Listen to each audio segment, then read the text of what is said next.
Zito rangu wafanana nesipo, but with a Y. Oh!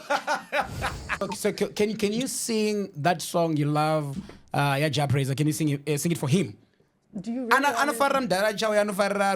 so maybe she was just doing He's putting me under pressure, yeah. I'll be like, Wandi Zwandi Tido, Ziratia, Negari Dai Wambotari, Sangua, Nekuti Dreame Pamembe, Ochawuya, Aziramba, Wichumombe, Nyabune Zua, Wananeta Notin Darajawuya. Man, how? But okay, we laugh about it, yes. But there's truth. This stuff is real. Yeah. There's no smoke without fire. I believe in those things. Because you believe in those? Straight. Zvipoko is everything. Have you ever seen Zvipoko before? I mean, how would I know? You know, because what if we're all Zvipokos right now? I don't know. Jayde, you can be serious, man. Come on.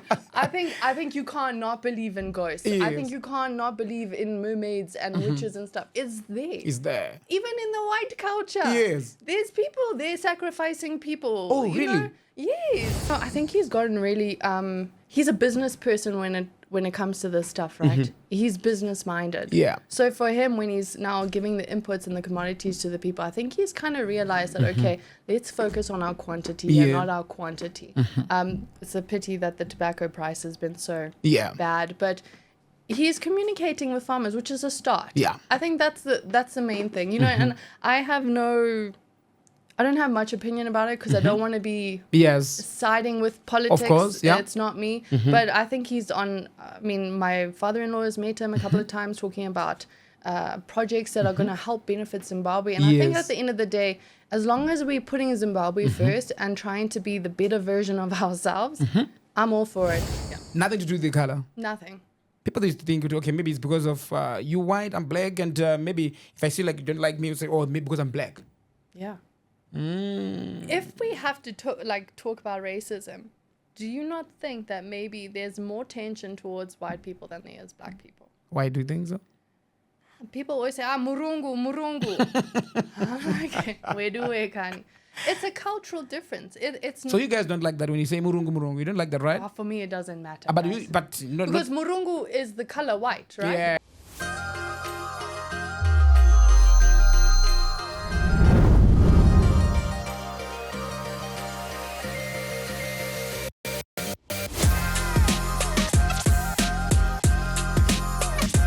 The views expressed by our guests in the following video are solely the opinions of our guests and do not necessarily reflect the views and or opinions of the Ola 7 podcast show.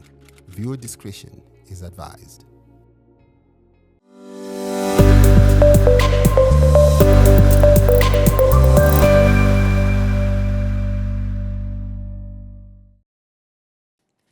Hello guys, my name is DJ Ola 7 Owen. We're Kwamadoda, the Chief Air Marshal on your number one podcast in the land, the Ola 7 podcast. And guess what? Today I'm very, very, very, very excited. So excited.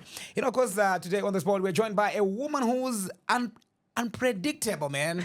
As she's authentic, you know, farm-raised, Shona-hearted, and also a corporate warrior by day. But at home, she will tell you she's outranked by two young bosses. She's lived across borders, but Zimbabwe is where her heart beats loudest.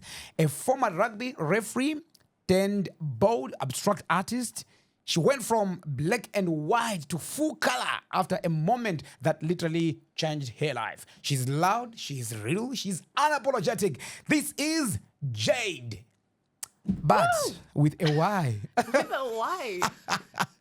I have to say that because, you know, people always say to me, what's your name? And I'm like, Jayde. Then they're like, Jayden, Jay. I'm like, Aiwa. Zito rangu wafanana nesipo, but with a Y. Oh!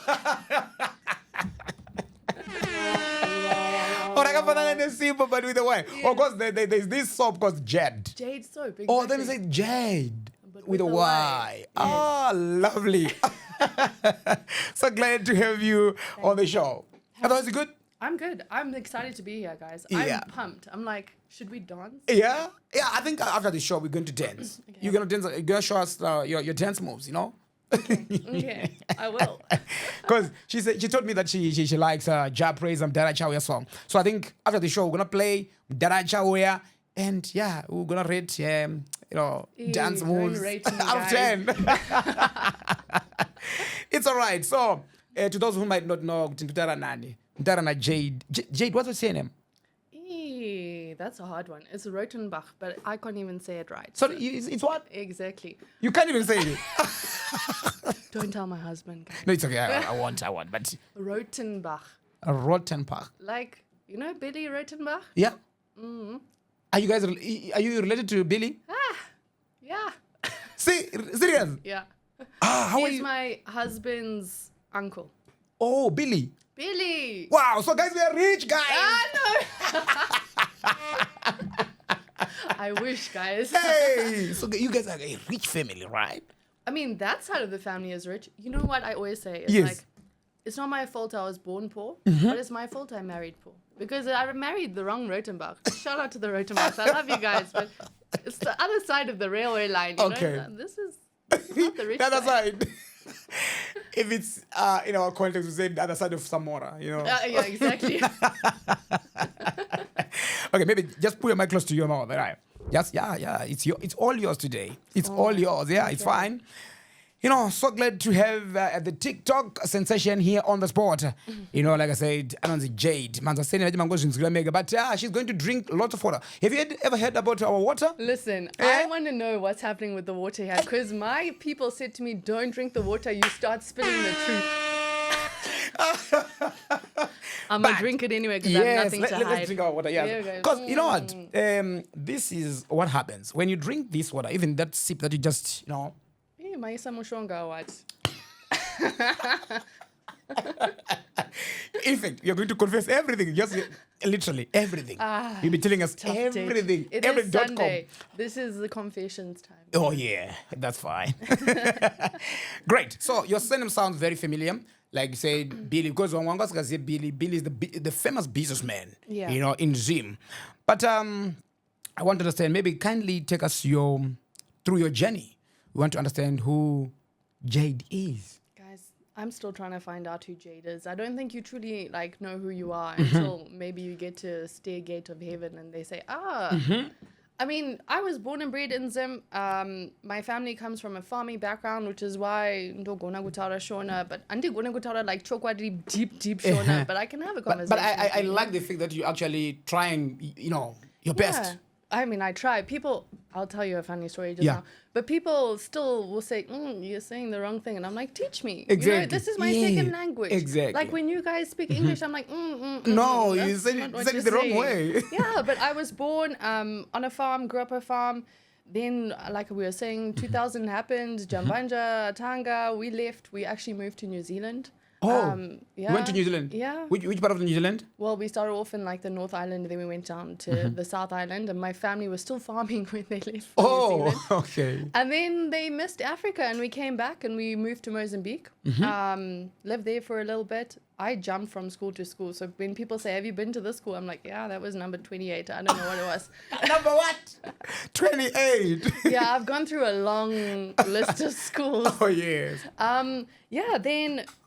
kind of grew up, did my thing. Parents weren't very wealthy, so I started working from a young age. Like how old? I started working before I left school. I was doing weekend gigs. Okay. Like doing the bartendering, waitressing, stuff like that. Oh, you did all that? I did all of that. You couldn't $20 is $20, eh? In which country? Zim? Zim. Which bar? Davies Events. Shout out to Davies Events. Where is it?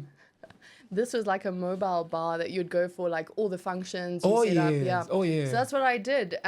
Interesting. Then I left the great land of Zimbabwe and I moved to Abu Dhabi for 3 and a bit years, almost UAE. 4 years. Yeah, UAE. No missiles at that time. Yes. But, it was good. Very safe. Very safe. Yeah. One of the best countries I would love. Yeah. Home is always where I am. It's never a place, but Zimbabwe obviously is where I am, so it's home. So yeah, moved back to Magunje, started a family, and here we are. In Magunje? Yeah. So you're full-time in Magunje right now? No, now I live in Kambanje area, Harare. But where my husband was from, it was Magunje. Magunje. So that's where I moved back from the big land of Abu Dhabi, and I moved back to Magunje. Yes, Magunje. I like the way you say it now, Magunje. Oh, I've noticed that a lot of white guys, usually in these remote areas, like like farming areas, you guys like farming a lot. Geez, I love farming. You know what it is? The lifehood and like the lifestyle of a farm person. I don't wear shoes, guys. I run around, we're playing in the mud, and that's the best thing when you're growing up is because you're free. Yes. And Zimbabwe is generally a safe place. So, when you go there and you're playing in the dam and stuff, it's a great place. Yeah. And we're trying to help the country. Zimbabwe was the bread basket of Africa. Africa, yeah. Why can't we return to there? I think Edie's doing a great job where he's trying to get it back up and running. Yes, but yes. Farming is such a fundamental part of Zimbabwe. You can't go farming and mining, obviously. Yeah. But that's where we're at. Farming is a great place. People want to grow their children up in a farm. It's free. It's not like where we are now. You're in a townhouse and you can't make noise. And So what are you farming at your... My husband and I are not farming anymore. Why? Why? It's tough, man. It is a tough job. I mean, my husband was a farmer. I like to say I taught him how to farm because I came up from a farming background. Yes. But it's long hours. It's very little reward. And it's a thankless job, which no job is very thankful to you. But it's tough. Yes. You have commodities. You have the government trying to give you your The little inputs. inputs and stuff like that. Then you're relying on Mother Nature. Oh, yes. And boreholes and pivots. Yeah. And then you're in Magunje where there's no one that can help you if a pivot falls, which has happened twice. So it's hard. And then you've got schooling. But I think you need to have your own, engineer. You've got to have your own mechanics, your own transporters. You've got to have your own flipping fuel station. It's tough. So, it's not for the faint-hearted. And I think when, like my husband and I, he was the manager and I was running the dairy at the time. And it's hard, especially like with the zesa that we have. Yes. You're trying to have cold mukaka and it's turning to wakakora because,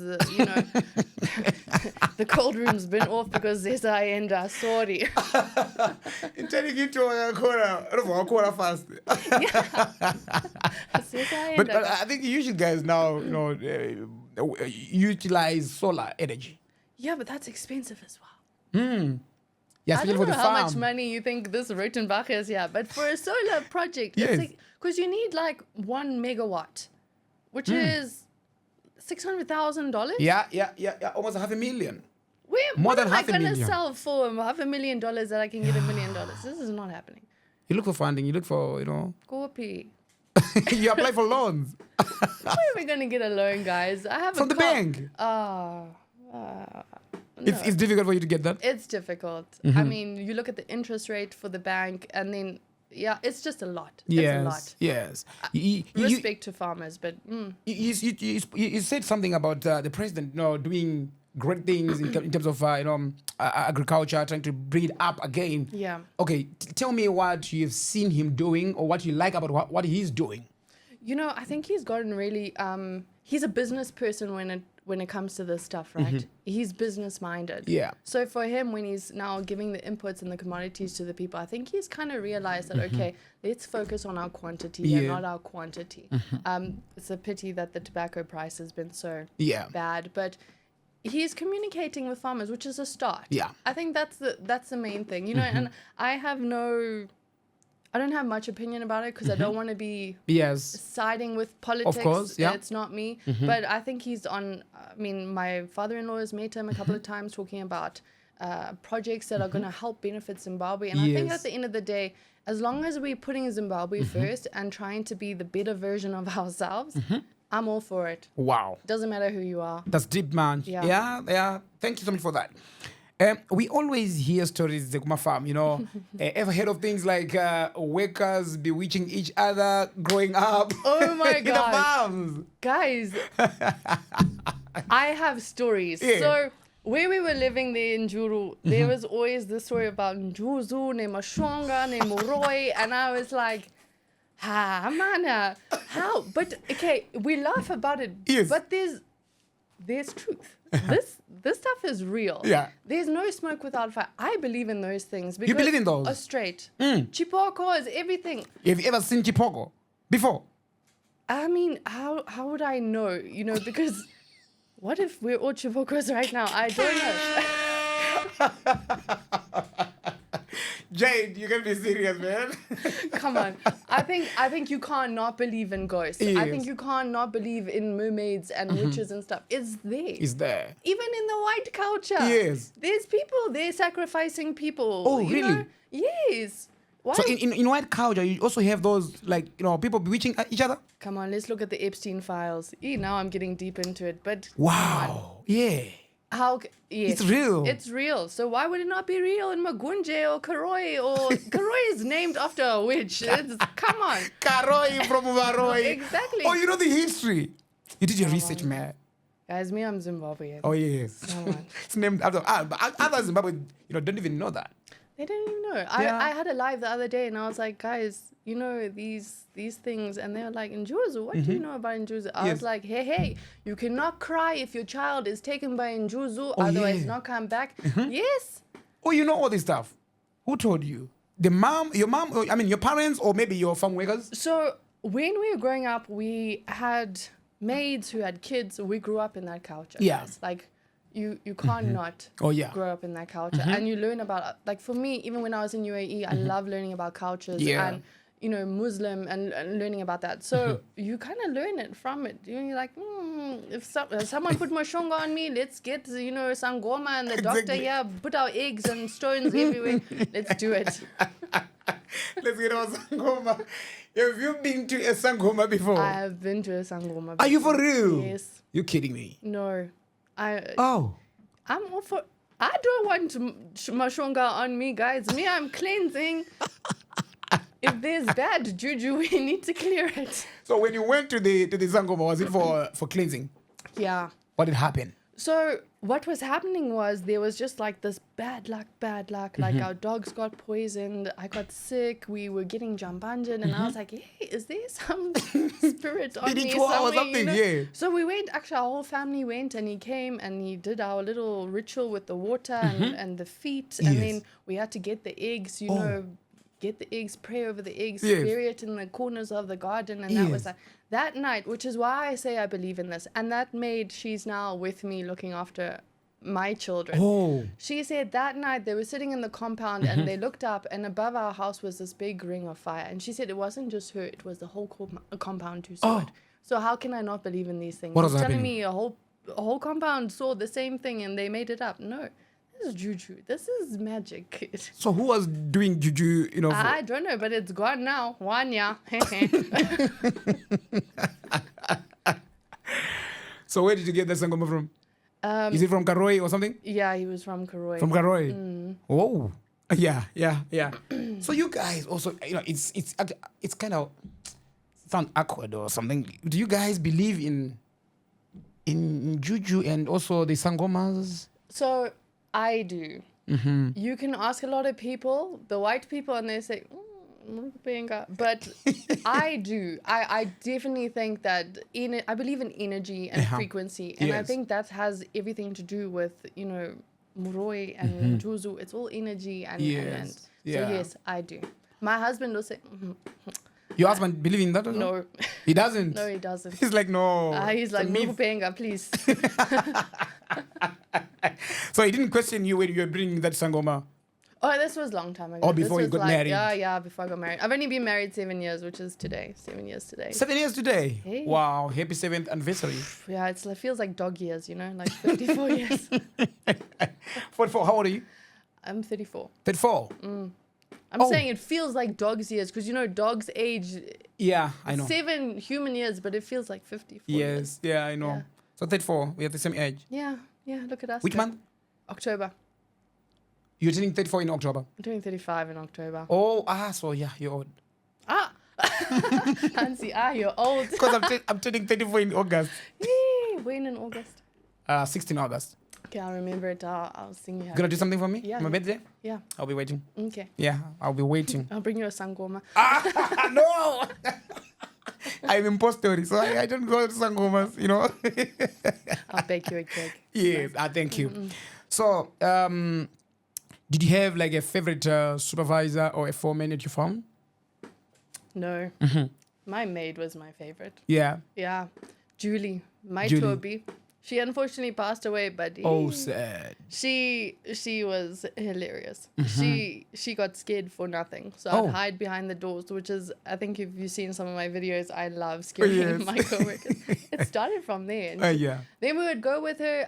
She actually worked for my grandparents when they were living in the Lowveld and they were like cattle ranching.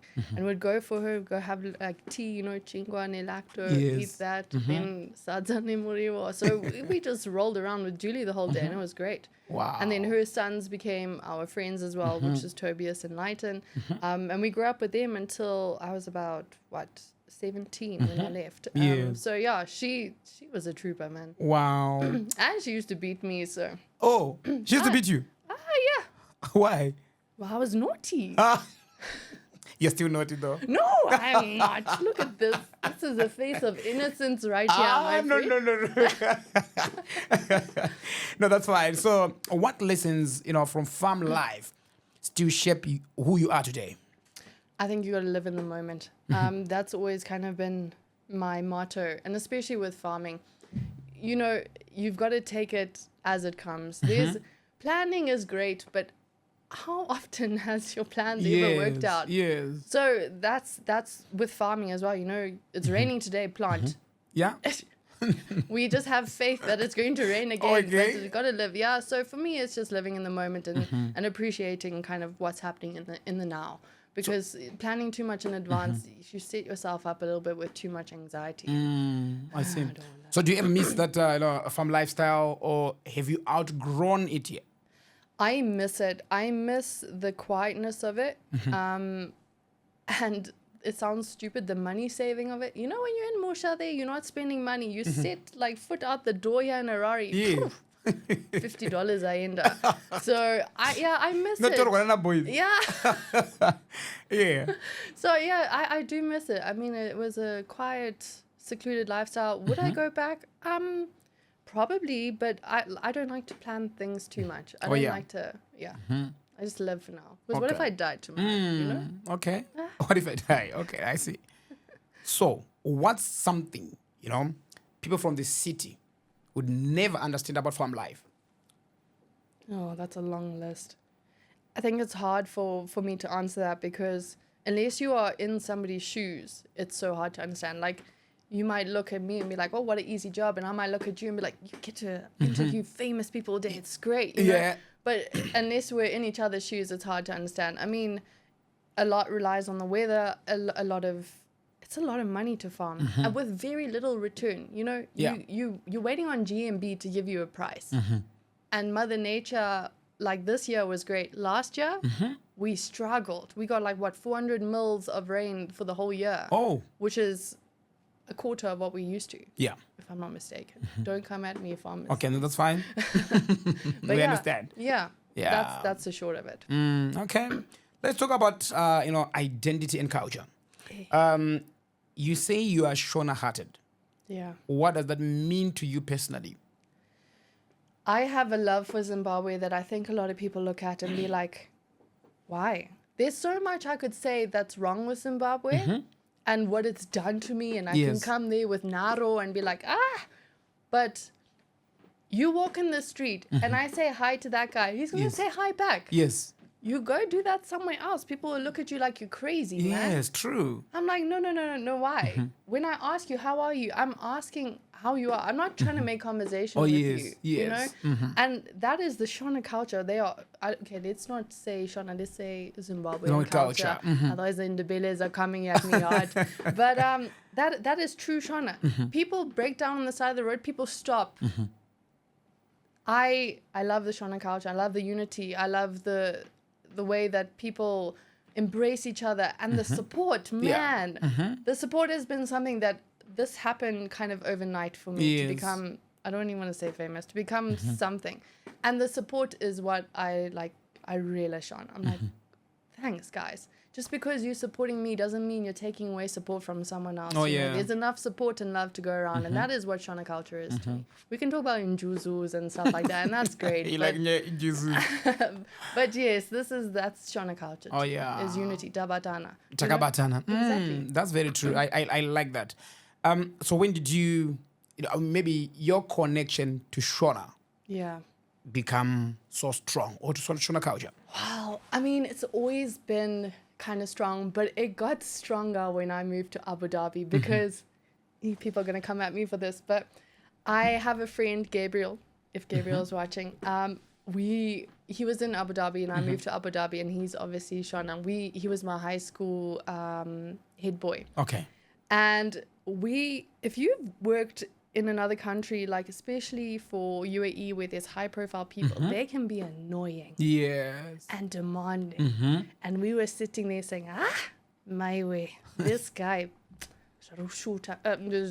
pathetic, you know. And we started talking in Shona because we could, and then no one can understand us. I see. And what I you was do. like, we're onto something here, man. Yes, yes. So that's where it started. And then obviously when I moved back to Zim to be with my husband, he didn't know how to speak Shona. Oh, your husband. So the guys would come from the farm and be like, Madam, pane problem, mombea kwara, what. And then I'd be like, they're saying that there's a problem with the cow and it's fallen down. And he'd be like, okay, well, can you tell them to do this? So I was running, and then I was like, this guy's got to learn Shona. Yeah. So eventually he now knows better Shona than me. Oh, serious? Yeah. Even speaking Shona? Yep. My whole family speaks Shona. So my husband speaks Shona, my kids speak Shona. I think it's important. Yeah. For me, I find it like why are you not utilizing that asset of being able to speak another language? Yes. My kids are living in a Shona country. Yes, Speak true. Shona. Exactly. We don't need to speak French yet. Maybe Chinese coming up soon. But Yes. no. Yeah, so speak Shona. Wow. Hey, that's powerful. So do you feel like you have to explain yourself to people? No. I think people take me as face value and they're like, you either like me or you don't. And I've had a lot of people saying, oh, well, why are you doing this social media thing? And I'm like, it's fun for me. And I'm doing it to make you smile and you smile. I'm not doing it to try and degrade anyone or anything like that. Trifine Gons was the video that took off, which got me here. Yeah. She reached out and she loved it. I was like, well, thank goodness, because it would have been awkward if you didn't. Yes. But no, yeah, this is me. So has embracing Shona culture ever put you in uncomfortable situations? I mean, now people know I speak Shona, so they probably won't do it. But there's often times where I'm in a shopping line and they're like, murungu yo, and then talking, and I'm like, please. Musadaro. And then they're like,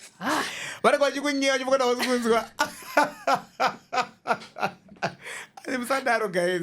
I'm like, please. And that's the, ukanzine munhu ukumutaura uchifunda hasi kunzwa, then obva ari kunzwa apa maybe ungachara zvakawanda ben. Exactly. Then like, what are you saying? Then I'm Kuti like, chii, guys? mapera here. Pedzai. Pedzai tiri kukunzwa. Taura tinzwe. Please. And then they're like, sorry. I feel so bad. Yeah. So it is uncomfortable at times, and like, especially when some people are vulgar. You know, they will say vulgar things, and I'm like, my guy, how nyare? Because if your mother heard what you were saying, exactly. So yeah. I mean, and I think because Zimbabwe is generally a very friendly country, you know, people forget, or maybe they don't know that I'm married. So they're always like, I want a white woman. Are you available? I don't try, baby. Yeah. Pinda pa DMs yangu. Oh yeah. You know? You guys don't try, baby. Baby, married. Guys, I'm happily married. My husband is happy and I'm married. That's what I say. So, that's what you say. Always. That's your response. Yeah, I'm happily married. He's happy and I'm married. Oh, yeah. You know. Maybe, let's say, Yeah, maybe. Why gonna like in black or something? No, come on. I don't know. I'm gonna drink my water. Yeah, drink water. I want information. I want information. Let it come out. Confess. Let's confess. No. Yes. No. Why? No, it's cross culture, eh? Yeah, it's very different. It's very different. Yeah. Are you like, okay, does your family allow that in a way? To marry? I don't know. We have this thing where I like to say we burn that bridge when we get there, but the saying is we cross that bridge when we get there. Yeah. It's never been a topic. Okay. So it's never come up. You know, it's very unfair for me to say, oh, they'll say no, or they'll say yes. Yes. Because I haven't got that yet. But we're in different generations now. You ask our generations and they still remember the jambanjas and stuff, and they still, you know, tension.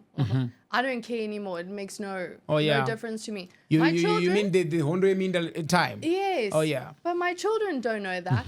And we have black friends. Yes. He's come to me, his best friend is our maid's daughter, and they play all the time. Yeah. So I can't say yes and I can't say no. When he comes, love is love, guys, please. Yes. That's all I care about. Love doesn't know color. Exactly. Yeah. We're still red. Huh? Exactly, yes, true. What did Snoop Dogg say? We're all the same color when the lights go out. When the lights go out. Snoop. So some people might say speaking Shona as a white person is performative. Yeah, no, what's your response to that?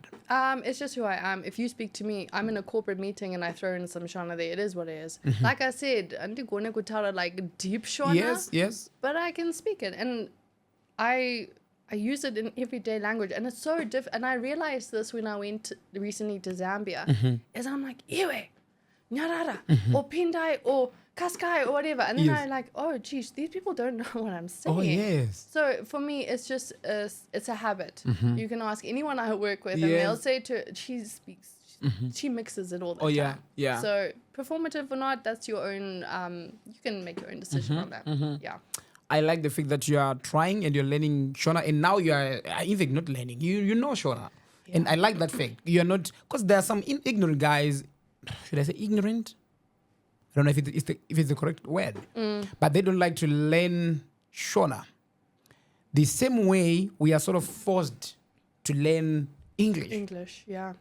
You know, because I want to travel to the UK, I want to travel to any other country which is not Shona speaking. Yeah. Obviously, you need to learn English. You're going to switch to English. But then Shona, when these guys come this side, they also force us to speak in English. Yet we are in our own country. We just want to relax. But you are different.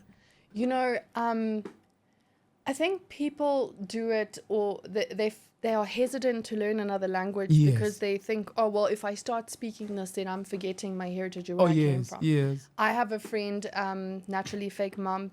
Hi, my name is Nat, and I'm a Brit living in Zimbabwe. And she's trying really hard to speak Shona because she wants to be part of the Zimbabwean culture and embrace. And I'm like, doesn't mean she's lost where she came from. She's just trying. And I think it's important, whether you go to China or France, you're going to learn a word or two. That's very true. Right? Yeah. Hola, como está, whatever. Ni hao ma. Exactly. Yeah. I don't know any other Chinese. Yes. But, you know, it's important. Just try.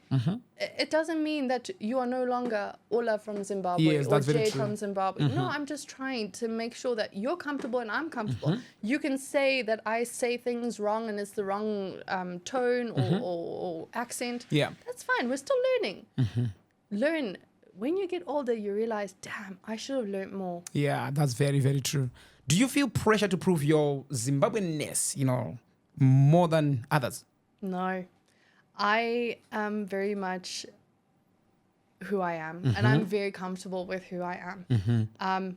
I would love to be the Zimbabwe ambassador if there was such a thing. Yeah. Because I am all for Zimbabwe. I think we have great people. I think we have great scenery. We have great places. There's, we have internet. I like when you say Zimbabwean ambassador. I think it can be done, man. You know? I want to showcase this country. There's so much negativity towards Zimbabwe and everything. And I'm like, no, there's so much to show for it. Yeah. Like, this is great for me. This meeting new people, talking about new cultures, talking about new things, connecting with people. I love connecting with people. If I could talk all day, I'd do it. Yeah. To everybody. Because, so no, I don't feel pressure. Sometimes I'm like, geez, could I be more Zimbabwean? And then I'm like, how? What's going to make me more Zimbabwean? Is it going to be I don't know, sitting in Chitungwiza eating sadza. Yeah. Is that? No. No. It comes from here. Yeah, from the heart. Yeah. Yeah, that's very true. So have you ever felt like, you're living between two worlds? This isn't Hannah Montana here, no. No, I don't. I think there's always a public kind of persona, which obviously I filter because on an everyday basis I actually swear a lot, believe it or not. Yeah. And then there's the home version. If you ask my husband, he's like, she is like a policewoman, that one. She is strict. She likes things her way. Whereas like in the public eye, I'm more free and I'm more outgoing. Yes. And that's because it's easier for me to be who I am in front of strangers because they don't really know me. Whereas my husband's like, are you? You. So yeah, there is there's different versions of me, but everyone has a different version of me. No one, you are different to everyone. That's very true. I ask you how you think of me and I ask her and she's going to come up with two different opinions. True. So if someone says you are not really Zimbabwean, how would you respond? Okay. It's okay. It's fine. So what? What do they want me to do about it? What must I do about it, guys? It's like I don't care. Yeah, I am Zimbabwe. I've got a Zimbabwe passport. My father was born here. Book. My grandfather was born here. What is it going to make me Zimbabwean? Oh, yes. If they want me to run a marathon, I won't do it. But if that's going to make me Zimbabwean, then we can put it on the table and we can go from there. Yeah. I'm not running there. The only thing I run from is my problems and towards money. So there's got to be something at the end of the line. So what's most Zimbabwean about you? That's a hard question.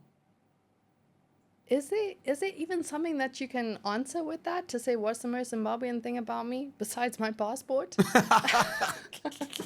That green mamba. That green mamba. The green mamba passport. Yeah, come on, guys. No, but the fact that your parents are, your grandparents, were Zimbabweans, and also your mom, your parents actually. Yeah. They were born in Zimbabwe. We were born, in Zimbabwe. Yeah, that makes you a real Zimbabwean. That makes me Zimbabwean, guys. Yeah. But your original, like your origin.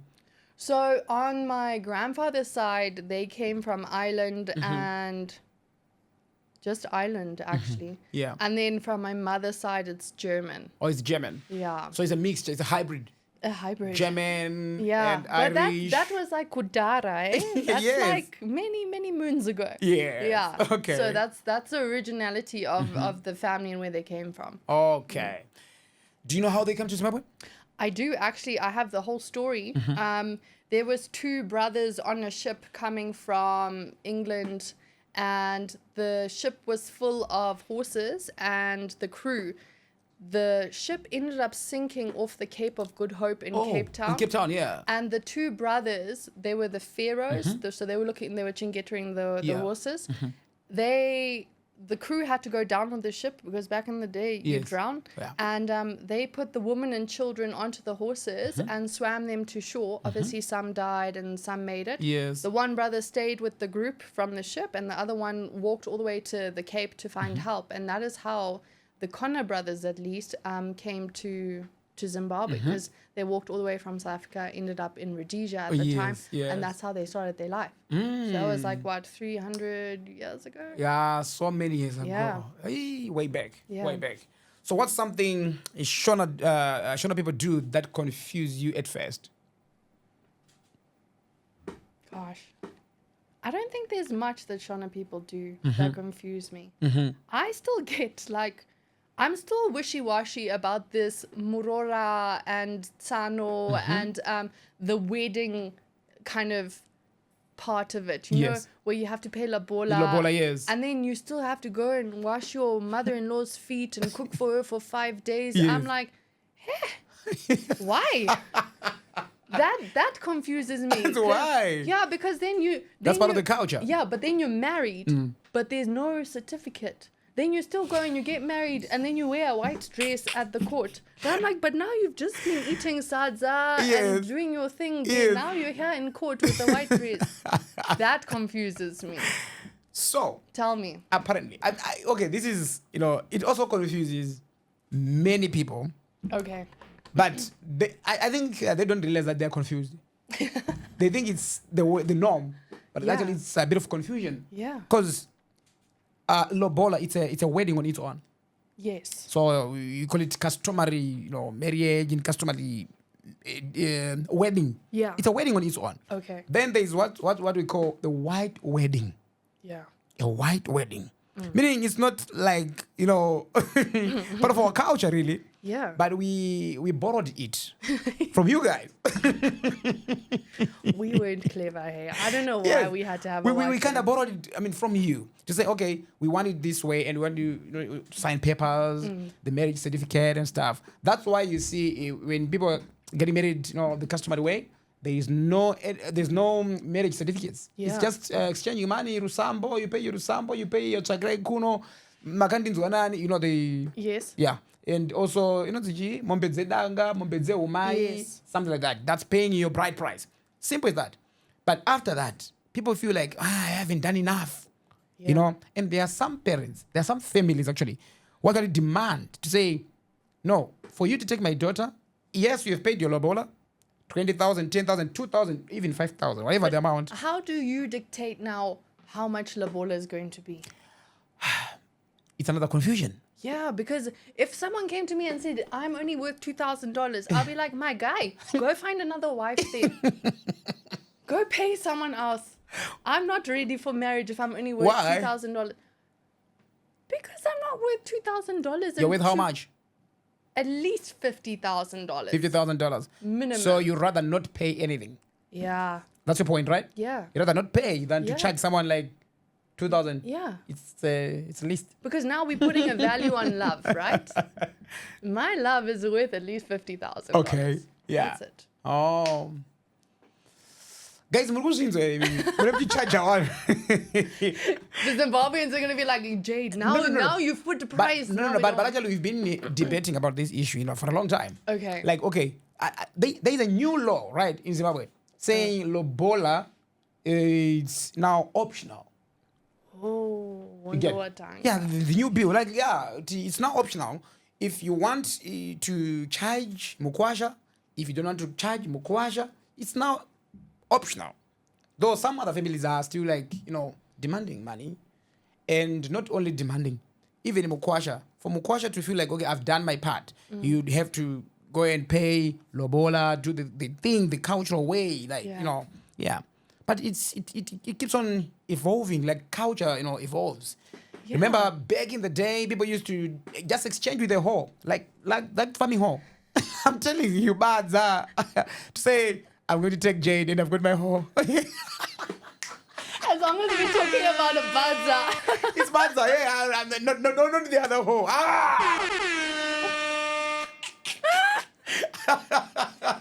Jayde, don't mind it. I see you. Oh, gosh. Yeah, but it used to happen. Yeah. Like, Badza trend, I think that's saying, We are no Badza. We are the Badza. We are the Badza, then you get a wife. A virgin for that matter. Then that's fine. Then it evolved to an extent where you would say, bring one kettle, or one Mombe. Mombe, yes. Or sometimes 2 and 3 mombe. Yeah. And it's chinja. Yeah. Till one wakuzia mari. Yes. Wakuzia how to charge. Then started saying 3,000, 5,000 for Mrora. Then now there is the elites and the Yes. grouping, Yeah. level of wealthy and stuff. Now ukazokunono nemari wakubvisa mari yakawanda.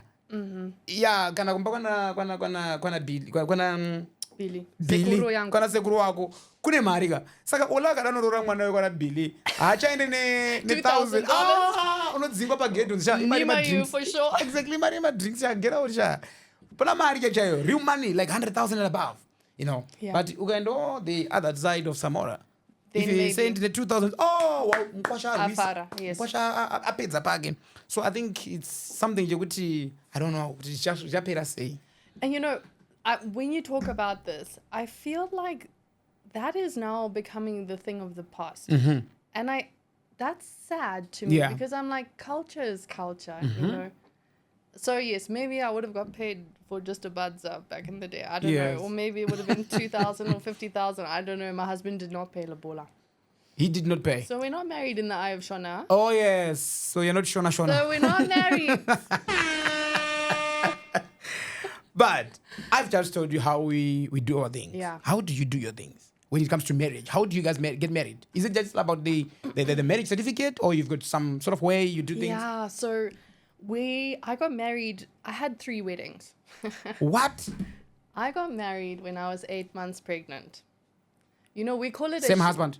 Yeah, same husband. We call it a shotgun marriage, because in the day, if you got pregnant without being married, Yes. hey, Yeah. your father would walk down the aisle with a shotgun, and you would get married to that guy. So I called my wedding a shot. There was no guns. No involved, shotgun. Don't worry, guys. Yes. But we walked down the aisle when I was 8 months pregnant, and I got married the first time. Obviously, when I got married, I wanted a big dindini, right? Oh, yes. But Because I was you're pregnant. Oh, Nothing. yeah. I was in bed by 7 o'clock. Then we had the white wedding, which was So on this wedding, what were you guys doing? Like the signing? first one was the signature. Just the signature only. Okay. The second one was the dindini. But now we got married in COVID. So 2019. none of my family could come. Oh. All my family live in Zambia. Now this is the dindindi thing. This is the dindini. No more signing, but it's just No more yes, just like dindini. celebration. Yes. Oh yeah. So we had dindini. Then I had to go to Zambia with my dress again, Yeah. put it on again, so that we could get married again That's for my right. Zimbabwean family. Oh. So for us, generally how it works is your husband would go to your father, or in my case, my father has Yes. passed away. Yeah. He'd go to my grandfather and say, "Can I marry this lady?" Oh, yes. And he says yes, and that's it. Then you get married. Just Then just like it's okay. it's okay. Just it's okay is it's fine. called a blessing. But the father of the bride is the one that meant to do all the payment. So do the wedding, like pay for the whole wedding. Obviously, my father passed away, left me nothing, so I had to pay for my own wedding. What do you mean? So So you mean in your culture, like okay, the bride is the bride's father pays for the wedding. So in other words, okay, Katimbo is into the Shona context. It's like atezara ndivatorora nkwasha. Yes. Ah. Yeah. How is that possible? That's white culture, guys. I don't know. I don't even know myself. Okay, why do they do it? I think because the husband is gaining the wife, which is essentially going to be bringing joy and fulfill your household and do work for you. Because even in our culture, now it's changed a bit, but you know, you cook for your husband, you look after the kids, blah, blah, blah, blah, blah. So the least that the father could do, because women come with their own problems, is just pay for the wedding. So at least he's like, okay, now I'm sorted. For the rest of my life, now I look after her. Yeah. Whereas that is the last thing the father does. Because, you know, the father walks us down the aisle as well and says, and I, exactly. So that I think that's where it came from. I don't know too much about it. Oh, that's quite interesting. Yeah. I've got a friend, Josima Haji. I know she's watching. She's a journalist on DW in Germany. Okay. And Josie got married in Germany. Oh, so nice. She married a white guy, a German. Do you say a German? Yes. Okay. So I was the MC, I was the master of ceremony. You know, we did the wedding in Zambia, Livingstone. Okay. I went there. We had so much fun there. So the German guy came with a few, family members. Yeah. But the rest of the family, they left, in Germany. Yes. So she then said, we are going to do another wedding in Germany. I'm like, why 2 weddings? Like, okay, because the other family members are in Germany. Yeah. So this side, it was more like Josie's friends, family, and, the other Zimbo friends. So to me, it was like, when I asked her, she told me that it's actually common with you guys, like the whites, to say you can have 2 weddings, Yeah. the other side, then the other side. Yep. And I'm like, why waste money? I agree now. When I look back, I'm like, I should have just gone on holiday. But I think the thing was, for me, it was important for my husband and their family. Oh, yeah. I was never a girl that grew up and thought about, my wedding and my flowers. When I tell you about my wedding, you're going to be like, what? I had a friend make our cake. I asked all the guests to bring flowers from their garden. Yes. That was my flowers. I had a very simple meal. I had rice, ne muriwo, and nyama, Yes. chete, and ice cream for dessert. That's it. Oh yeah. I had a photographer because at that stage now I'm skinny. I'm not. I'm not with child. No bump. Yeah. And then I had a dindini with music, Yes. and people went to sleep at 4:00 in the morning. Oh yeah. I should have taken that money there and gone on holiday for 10 days, but we had a good time. Yeah, of course. You know, of course. I don't think nowadays weddings, even birthday parties, they are extravagant. And I'm like, Yeah. save your money. Save your money. And enjoy. Enjoy.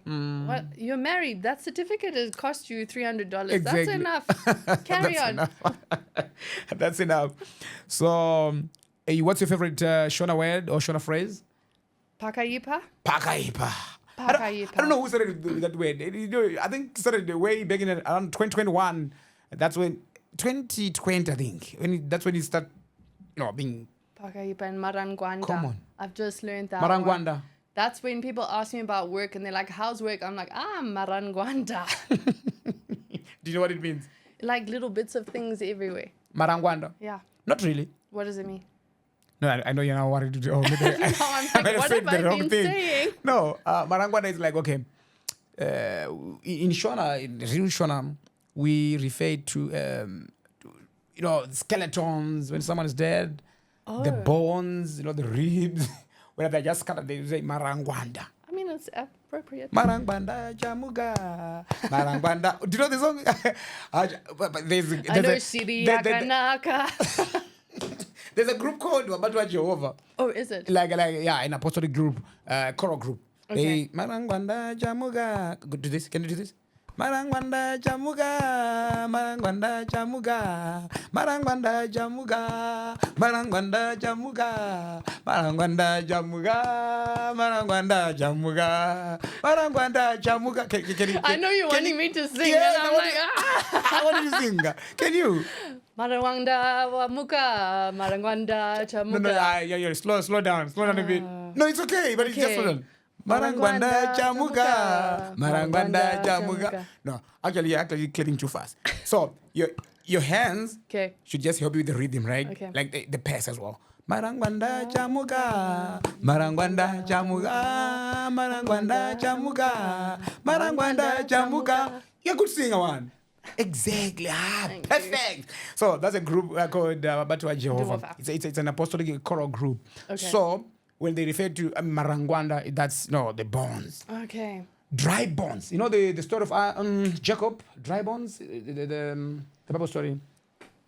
No, inform me, Ola. Oh, okay. So we need another. I think we need a separate podcast about that. But that's literally.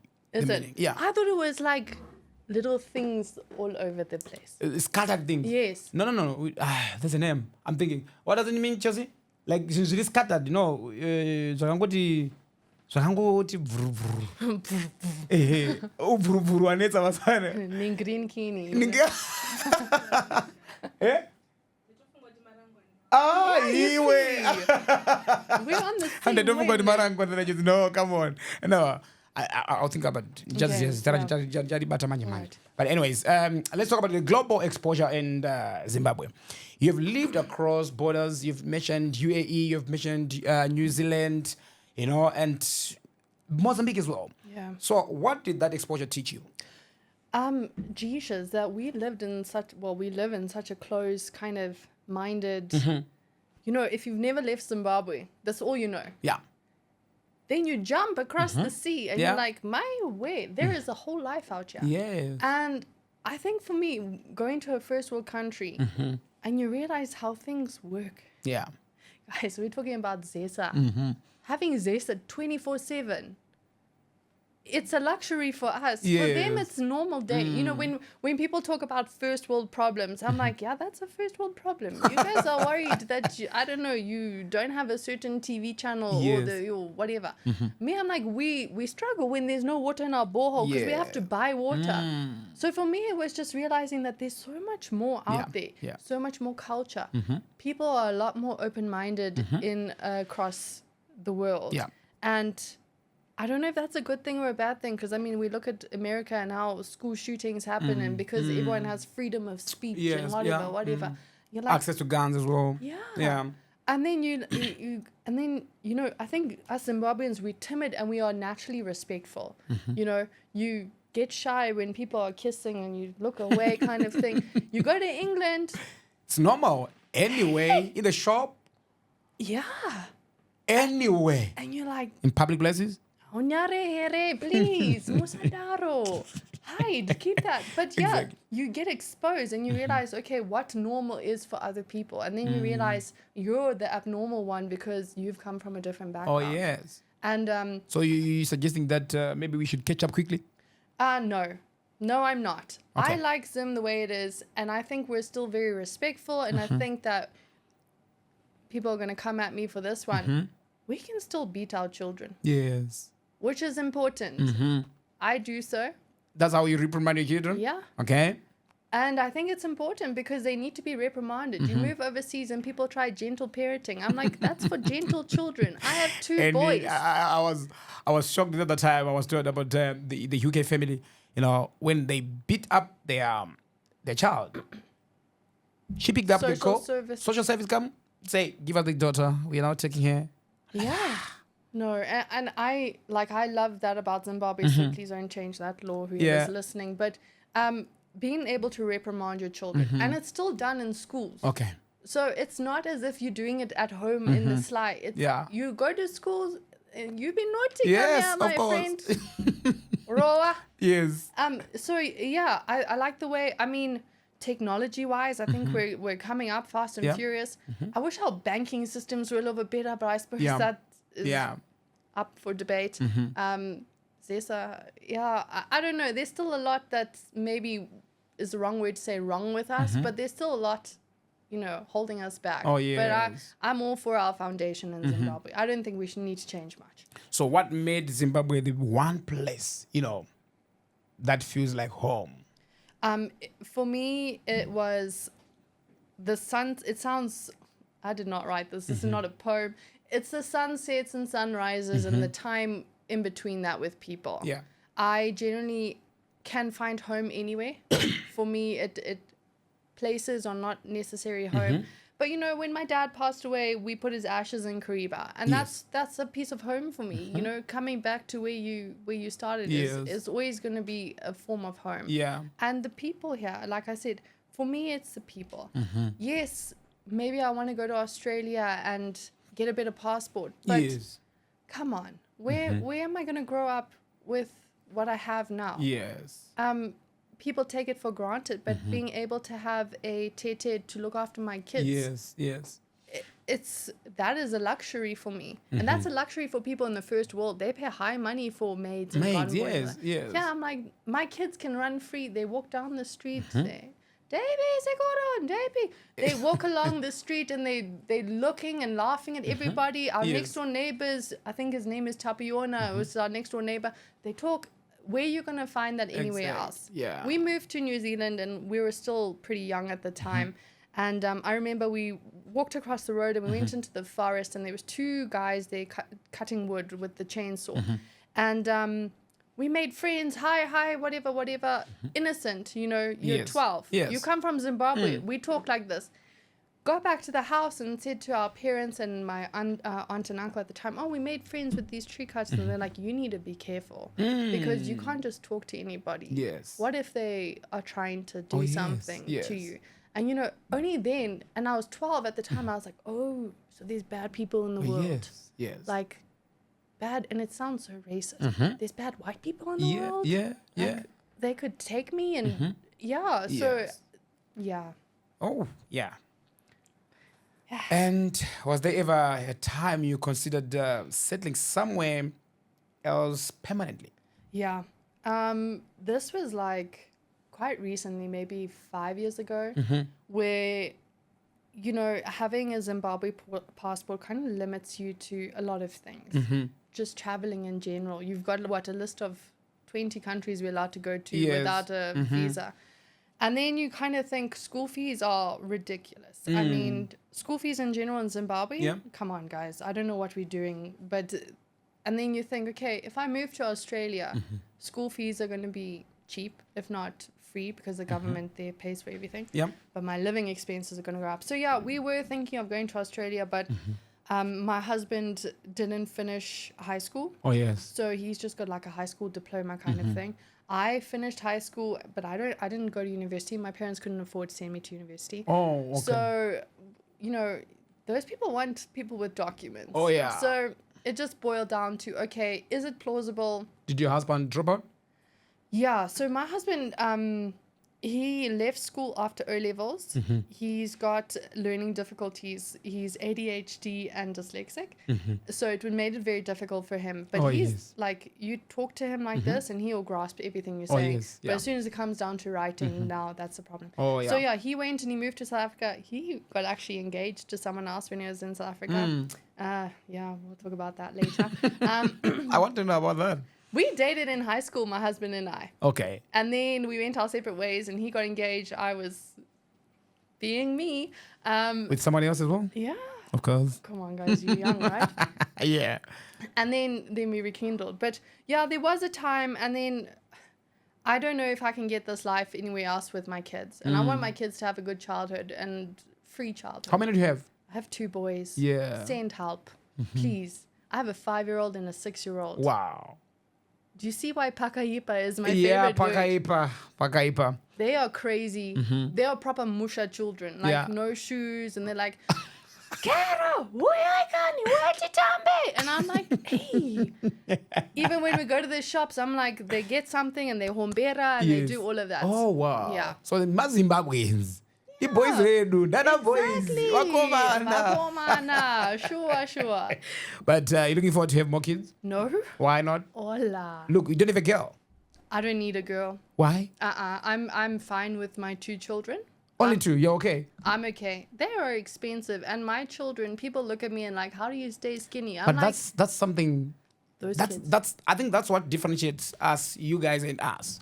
Yeah. Because in Zimbo, even in Zimbabwe, like even Africans, we love to have more kids. More kids, like, okay, 5, 10, 6. How many children do you have? I know. I don't know about that. We're not talking about that. But if I have kids, not 1, more than 1, more than 3. Yeah.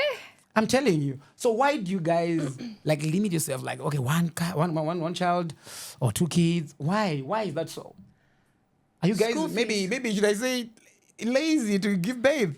It's not lazy. Hey. It's a lot of hard work. And I think now day and age, you know, we're both working parents. I want to give time to my children. If I have 5 children, 5 minutes for each is maybe what I could do. And Okay. I don't want that. I want to give them time and quality time. So 2 children is enough for me. Okay. And I have 2 boys, Ola. Please don't. I'm not having any more children.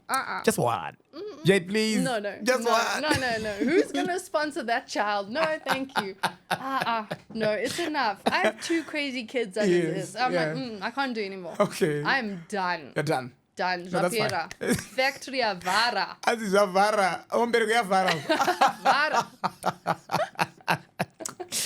No, that's fine. So do you think young Zimbabweans are more open-minded compared to older generation? Absolutely. And I see it often because, like I said, nowadays, you know, we connect and we can carry on our lives. Yeah. The older ones, they still remember. It's like the whole Chimorenga things. People Exact. still remember that.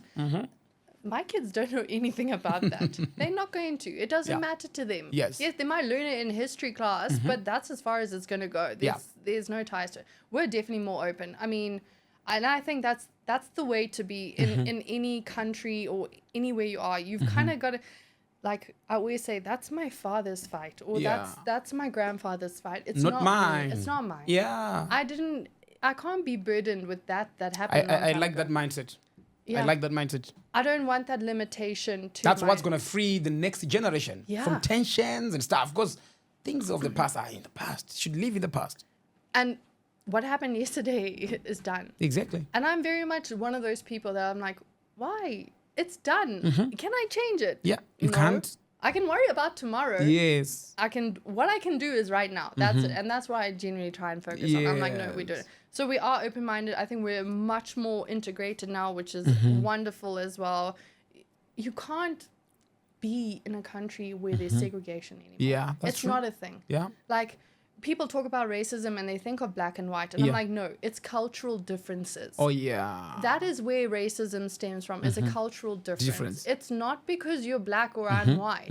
It's just because you have a different way and people want to impose my way on your way and vice versa. Wow. It's not. No, I've just learned something color. new. Okay, let's take it down. Let's slow down a bit. Because you've just clicked on something very, interesting there. Yeah. So let me put it this way. What's your definition of racism? Cultural difference, cultural misunderstanding, misinterpretation. That's racism to me. It has nothing to do with culture. You know what? Nothing to do with color. Yeah. Culture. Yeah. Nothing to do with the color. Nothing. People used to think, okay, maybe it's because of you white, I'm black, and maybe if I see like you don't like me, you say, oh, maybe because I'm black. Yeah.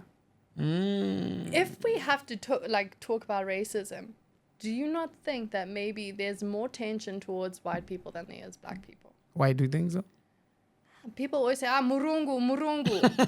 I'm like, where do we can? It's a cultural difference. It's so you guys don't like that when you say murungu. You don't like that, right? For me, it doesn't matter. Because murungu is the color white, right? Yes. Or it's the foam from the mouth. Yes. Isn't that the true Shona word? Murungu, it's not the color, it's the foam from the mouth, which is white. Right? Correct? No. The foam from the which is white is mate. Mate. Don't say that wrong, eh? Oh, you were almost. You say mate. Mate. Yes. So it's MATE. Okay. That's mate. Okay. But if you maybe say it so fast, it may sound like something else. Something else, which is like maybe your boom boom. Yeah.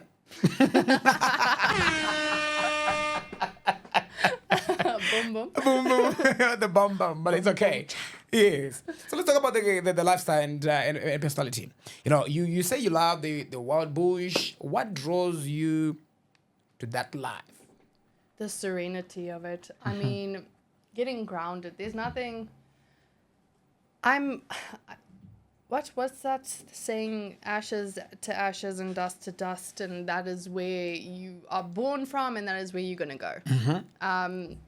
I love the bush. I love the animals. I love the quietness of it. I love peace and just I'm a generally like calm person when there's no noise. And I don't mean physical noise. I mean like the news and having like phones are such a bad thing, but I'm addicted to mine because it's social media, right? So when you go out to the bush and you go to Musha and that's happiness. Oh yeah. I can connect. I can sit around a fire and look at that fire for 3 hours and I'm entertained. Wow.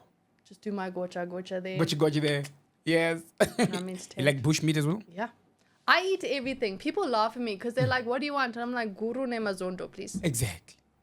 And you love like African traditional food? I love it, guys. Wow. When I say, you know what? So we grew up no waste household because we weren't the wealthiest. So when we raya de mombe, rimi, mazondo, moyo, jese dwojka, jese. The only thing that's maybe going is maybe the head, but even then I'm eating that tongue. I'm eating the brains. I'm eating. Yeah. And that's like... You know what it's called, the brains? No. In Shona? No. Uropi. Uropi. Uropi, yeah. Uropi. I didn't know that. Now you're teaching me something. Uropi.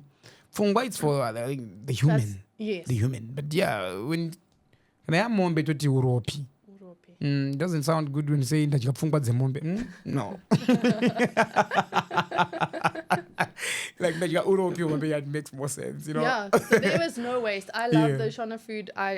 Muriwo, dovine, sadza, ne peanut butter, and rice, and okra.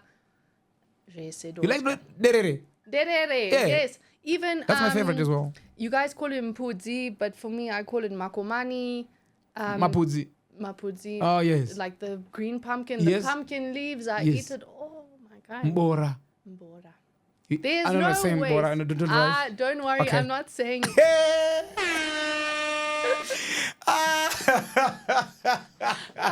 Mubora. Okay, we're talking about pumpkin leaves. Okay. Yes, you pumpkin guys. Leaves. Pumpkin leaves. Okay. Yes. Yeah, I eat it all. My kids eat it. Ishwa? Ishwa as well. I like Ishwa, yeah. Yeah. Yeah. You eat Maksimbi? You know what Maksimbi is? The Madora. The Mopane Wem? Yes, Yeah. I've eaten before. Okay. It's not something that I enjoy because I think for me it's more tough Oh, and yes. like trees than it tastes of like Ishwa tastes like butter, right? Peanut butter mu Ishwa. It's like no butter, not peanut butter, not dovi, butter. Okay. Okay. Butter. Jayde. If you're just joining us, guys, I'm talking to Jayde. She's a Zimbabwean, yeah? She loves Zimbabwe. She speaks Shona fluently, yeah. You guys, and you know what? What's your message to, we've got Zimbabweans who are raising their kids like in a more, what do I say? This environment, what do I call it? Where they don't want their children to speak Shona. Don't speak in Shona, speak in English. Always, some have even beaten in homes. Yeah, I'm telling you. Some in these houses, they're being beaten for speaking in Shona. No. Always in English, speak in English, speak in English. So you are teaching your I'm kids, the opposite. Shona and Yeah. English. So what's your message to those parents who are raising their kids in such a way? I can't say because each parent has their own rules and they want to have their children a certain way. It would be me judging a parent. But I just like to encourage people, like you come from a place, your heritage is important to you. You asked me about my heritage earlier on. I told you the story. I still remember it.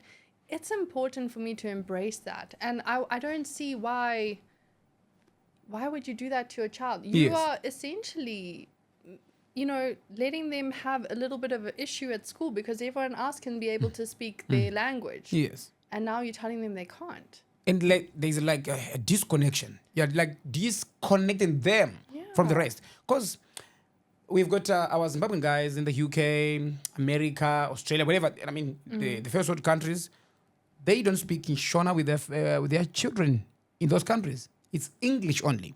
And these kids, when they come to Zimbabwe, and they are our cousins and stuff, they can't. Havagone kutaura. Havagone nevamwe vana vedu vechishona kutaura chishona. Mwana wedu ini kamwana kanga nekarapo kama grown kare apa.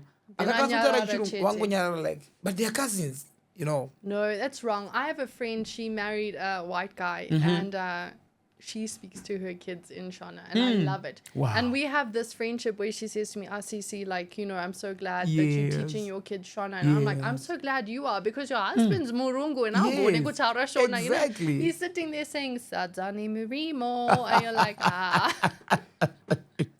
No, it's important. I think you live in a country where you should be enabling your child to be able to interact and be social and still remember where you come from. Our president still speaks in Shona. Shona, 100%. Come on. That's true. That's very true. I shout at my kids when they don't speak to Shona. So when my maid is talking to them and she's doing her Shonglish, I'm like, Keroka, don't. And Keroka. So if you had to choose bush life or sit life forever? Oh, come on. Forever? Forever. Forever, yeah. There's so many factors to this. Do I have Wi-Fi in the bush? No. Maybe yes, because of Starlink. Yeah, we have Starlink. Yeah. Now. Thank you, Elon. Okay, if I have to look at holistically and think of my children, I'm going to say farm life. If I have to take my children out of the equation and just say Jayde's living her best life, I'm going to say city life with trips to farm life frequently. Yeah, okay. Yeah. That's fine. So, going mental on the dance floor. Describe your vibe, when you're out. Going mental on the dance floor. I have no shame. I will dance all the time in front of everybody because I don't care. Sometimes it's a little bit provocative. Yes. But who doesn't like a good, twerking every now and then? I love dancing. I'm not a shy person. Do you twerk? I try to. But there's not much of me to twerk, Okay. Okay. I love a good song, guys. I love dancing. You see me in my videos dancing all the times so I have no shame. I'm dancing. And if you don't like it, you can close your eyes and you can look away. Yes. If you like it, you can join in. Yes. Okay. No, that's fine. So are you always this high energy, or do you have, a calm side? Believe it or not, I am a introvert and I'm naturally a shy person. But because I know I'm shy, I overcompensate. Oh, that's why. That's why. I'm like, if we sit in silence, I'm like, so do you want to play a game of I Spy or something? Yeah. Yes. That's just how I cope. Okay. I love. That's your coping mechanism. If you ask me what I love to do, I'm like, put me in my room. Alexa is playing music and I'm reading a book. Yes. I'm happiest there. Yeah. So what kind of music brings out that version of you? There's so many. I don't like to limit it, but any song that I click with, I'm all for it. Yeah. And I think a lot of people have got hold of me on social media saying, "Oh, please promote my songs and my whatever." And I'm like, I appreciate your talent and your work. Unless it's really vibing with me, I don't want to be false advertising, you know? Yeah. So I'm only putting out there what I'm vibing to. And there's still so much that I have to listen to and find but I'm down for anything. Give me I was just listening to Leo Magos. Yeah. Oh, you like Leo Magos? Yeah, I like Leo. Winky D. Winky D, yeah? Obviously, Jah Prayzah. Come on. What's your favorite from Winky? Mangere Gere, that one. Or the Drink Up song. His Gaffer Life one is also nice. Yeah. Okay. Yeah. Gaffer Life. You like that one? The way he goes, I have it on my phone. Oh, yes. It's one of those things where I have to play and then I'm starting to sing. Yes. There's Josh Mtima, who I just recently discovered as well. He's good. His latest song. I'm like, that's my anthem. That's my jam. What's the name of the song? Jitaita Chete.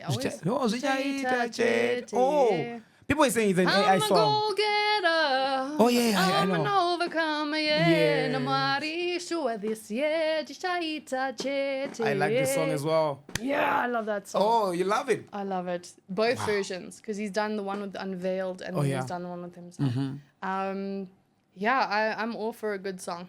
So you say you like Jah Prayzah as well. Which one from Jah Prayzah? Okay, guys, I only know 3 songs of Jah, but obviously his Mudara Chawoya song. Come on, that's a classic, right? Yes. And then he's just done one, starts with the R. Rujoa. Oh, you like Rujoa? Wow, that's an anthem, right? It is. At the moment, yeah. Slow. Yeah. I'm all for it. Yeah. Wow. Ja, Hans Rujoa, you know.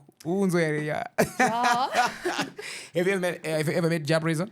So I don't know if I can name drop, but I am friends with a mutual friend of his. And I think we met him once when I went to Stars when I was 16. Stars at 16. Listen, okay, it's an 18-year above zone. I know. I looked 18 at the time. That's all that matters. So we have a mutual friend, and if they're listening, they're going to click now. But she was dating this guy who she ended up marrying. And nice. He invited us to the party, but the sisters, maybe this is giving away, we were friends. And the older sister was like, listen, lie and pretend that you're 18 because he's quite strict and he doesn't want you in Stars and this. And I was like, I'm 18. What are you talking about? So we got in there and I think we met him in passing. And I was just saying, if I had known then, I'd be like, my man, come, be my friend. So you missed the opportunity. I missed the opportunity. So when you saw him then, you were like, he's like any other guy. Well, yeah, because, I was the only one white person in Stars. Yeah. And there's so many people. And I was like, hey, this is Tatenda and this is that. I was like, okay.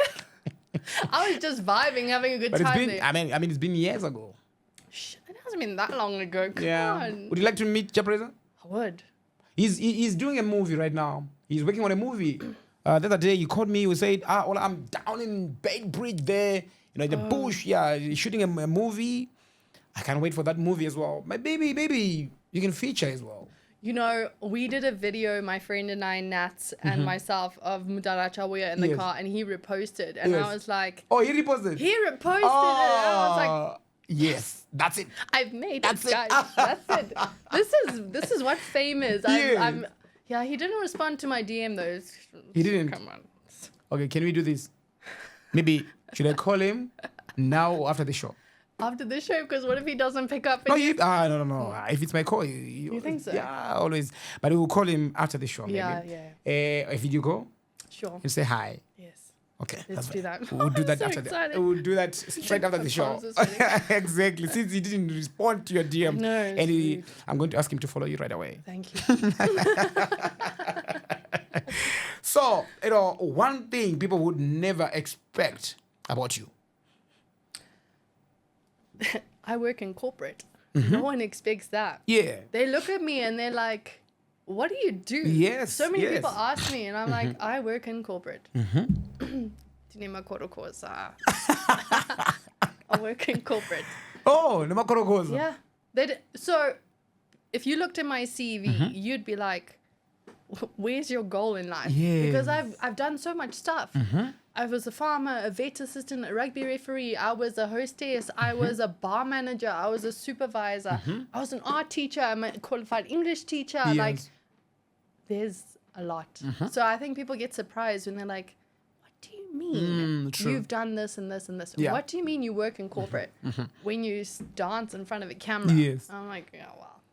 What happens at work, stays at work. What happens at home happens at home. Yeah, that's your own life there. Yeah. I love art as well.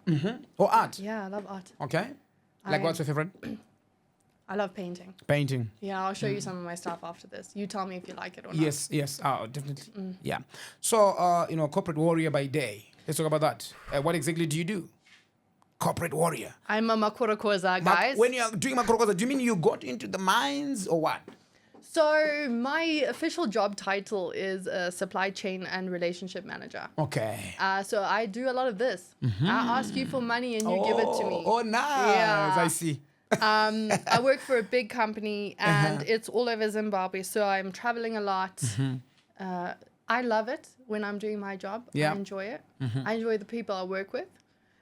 Yeah, it comes with its challenges. Yes. Yeah. I see. So do you feel like, you're living two completely different lives? Definitely when it comes to work.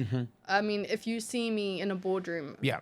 it's very different to what you see now. Okay. Yeah. I think You're a serious corporate- guy in a meeting? I'm very, I'll never change me, right? So I always come in with a good joke. Oh, but yeah. I'm, cutthroat. There comes points and times where my emails are very serious. And you start to question your life choices.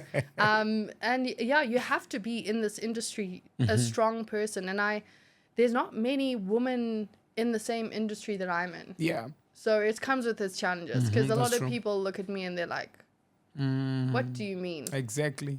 So corporate professional versus chaos queen. Which one wins? Chaos queen wins hands down. Come on. Because you know what? I can bring chaos queen to corporate depending on the meeting. If we need a fight, I'm all for it. Like, let's go. Yes. Yeah. Okay. Chaos queen. Nice. Well, maybe, we should rename it to like chaos happy queen or something. I don't Okay. know. Okay. I just like to bring happiness. Happiness. Yeah. Of course. I follow you on TikTok. I follow you on Instagram as well. I like your content. I like what you do there. Okay, you're a mother. 2 boys. Though you've refused to add some more. I'm refusing. point Yeah, blank. yeah. It's a hard pass. Thank you for the opportunity, but no. No more. I'm not enhancing this legacy any longer. So how's life like as a mother? It is crazy. I like to think I'm a hands-on mom, but I don't have much patience. Okay. And I recognize that. But my children are a handful. They are the most gorgeous, prayed for handful I've ever had. But from the time I get up, which is anytime from 4 o'clock, guys, I am slaving away for 2 little people who want tea and biki and cereal and yes. It is a household of chaos. They are, like I said, proper musha boys. They are making their spears, their daggers, their bows and arrows, running around trying to shoot birds and dig holes and make mud cakes. And we're in Nerf gun worlds, and I'm like hiding away, trying to just. I've hidden in my closet. just for peace and quiet. Yes. I like lock the door and I keep quiet. I put myself on a timeout because I need a timeout from children. From them. Yeah, it's a lot. I mean, motherhood is not for the weak, especially for boys. Like they're crazy. They are insane, and energy is just it doesn't stop. I'm like, please watch TV. Yeah. They're like, I want to you force them to watch TV. Yeah, it's hard work. I see. So let's talk about your sports background briefly. You were a rugby referee. Yeah. How did that even happen? I've always liked to be one of the boys, hence me in the mining industry. Okay. I love rugby, and I thought, what better way to tell boys what to do than to be a referee? It came with its challenges. I mean, first, you have to learn the rules. And it's not like just 2 pages. There's 12 laws, which have many laws in between. And this was in my younger, fittest days, and I happened to be one of the first women rugby referees coming out. Actually, Star FM, Brownbird and them were the first ones to interview and like ask what's happening with us. Yes. So that was fun for me because when I grew up, I wanted to go to the military. I wanted to be an Apache helicopter pilot. Yes. I wanted to be a boy, and I wanted to do everything that a boy could do because I was like, why not? Yes. What's the difference? So I think in my subconscious, I thought, let's just get into the boys' world and become a rugby referee. I did. It was very hard. I got to level 1 or 2, which was I was doing league, kind of games, women's and men's. We had Beast come out, and that was amazing. I met Beast before, and he's great. Nice. But yeah, I don't think my heart was in it. Like, it wasn't a passion for me. It was just more of a, like, I can do it. Oh, let me try it. Yeah, let me try it. So I don't think I would ever go back there. I was always a sporty person, but an individual sport, like swimming and running. What's the craziest thing you experienced on the field? Oh my gosh, my first game. My first game, I was in, it was Chitungwiza, 2 local schools. I can't remember their names, and it was women's. And I got on the field, and these ladies got into a fist fight. Fist fight? Fist kurowa, like papa. That was in 7 minutes. 7 minutes of being on the game. Yes. And they got into a fist fight. I called the game, and we ended it because there was blood and stuff. They put me in the newspaper the next day to be like, this inexperienced ref called the game because she couldn't handle a fight. And I was like, well, that is what I started with in my rugby career. So I could only get better from there. Yay. But yeah, that was a lot. Did that affect you? It affected me in the sense that I was like, okay, maybe I could have handled it better, yes. But I think when you're a new person and now you're on the field and there's people beating each other and you're like, this is not what I signed up for. And then, of course, you go to, like, Kotko at the time was a big thing, and I was doing all the rugby games at Kotko. And you have coaches coming up saying, why are you reffing my game? You're a girl. Yeah. And I'm like, I said some other words. What did you say? We don't say those on radio. So what other sports codes have you been involved in? That's pretty much it. I was just rugby. Rugby only? Yeah. Okay, let's talk about the art and creativity. Okay. You started as a monochrome artist. Yeah, so I've always loved art. It was something I grew up with. My gran was always teaching me about looking. It wasn't necessarily about art, but like seeing, look at this, see the reflection, see the light, blah, blah, blah. And I was very much pencil and charcoal. Okay. No color. And I was doing my O-levels, and I had this beautiful still life done perfectly in pen, and someone walked past and bumped, and there was just paint everywhere over my masterpiece. And I was like, do we cry about it? No, we make it work. Yeah. And then I was like, this is great. Check out those colors. And I never stopped since. And I'll show you some of my stuff. You'll see. It's vomit art of color. Oh, wow. So I just, when I moved to Abu Dhabi, I sold all my paintings there. And that was my travel. And how much? Lots. Lots of money. Yeah, lots of money. Well, for me, it was lots of money. They value art. Yeah, like it was $700 I was sending Wow. a painting for. So I was taking that money and I was traveling. I was Yes. like, just take it and go eat your money somewhere else. Yes. So yeah, I sold all my art there, and and my art's all over the world. It's in every continent. Yeah. So, yep. So why do you describe it as something that cracked your world open? I think at the time you get so engrossed in what's in front of you, and you're like focusing on like trying to be perfect, and then you realize there's so much perfection in the imperfection. And for me, that was the moment I was like, oh, I can be a mess, a colorful mess. Yeah. And it's beautiful in somebody's eyes. Like maybe not in your eyes, but someone's looking and be like, what a masterpiece. Yes. And I was like, okay, cool. Well, just embrace it, Jay. You got to embrace it. And I think it's important to embrace your true self as well, because you know, you get to an age, and it took me so long to be comfortable and embrace who I am. But that was like the start of it, where I'm like, it is what it is. So do you see art as an extension of your personality? Yeah, definitely. I mean, it's hard not to, right? It's part of who I am. Yeah. Just like kids are extension of my personality. Yeah, definitely. That's fine. Let's move on to social media and purpose, you know. Okay. You talk about spreading happiness. Where does that mission, come from? I think there's just so much bad happening in the world right now. When you look at news, it's always bad stuff. There's nothing good, yes, right? True. So for me, it came from, I did the video and people responded with such positiveness and happiness. And I was like, I can make it. If someone responded, and this is like one of those things I'll never forget. They're like, I just spent $2 on my data and this has made it so worthwhile. Yeah. And I was like, to you and me, $2, we're like, $2. To that person, it was probably a very high value item. Yes. And he's thanking me for spending his money. And I was like, that little thing made a difference to me, because I'm like, well, I'm making him happy and I appreciate that. And I try to respond to as many people as I can, saying, I appreciate you. When people send me, DMs and stuff and saying, I love your content, I'm always like, I appreciate you. Thank you for taking your time out and watching me. And I don't get anything from it besides I'm happy I made you happy. Yeah, so, true. Yeah. Okay, so do you think people take life too seriously, especially on social media? It depends on who that person is. People look at social media and think, oh my gosh, that person has it all figured out. And like I said earlier, there's definitely different versions of myself, and I'm very much happier in my social media.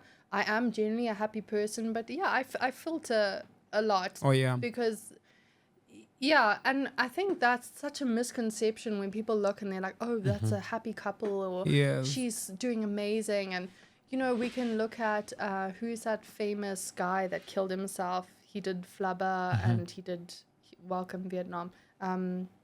I forgot his name. He was one of the happiest people, and then he ended up committing suicide. Yeah. Because it's almost to your detriment, where you're trying to make other people happy. And you look at social media and you think, that's just perfect life. Oh my gosh, nothing.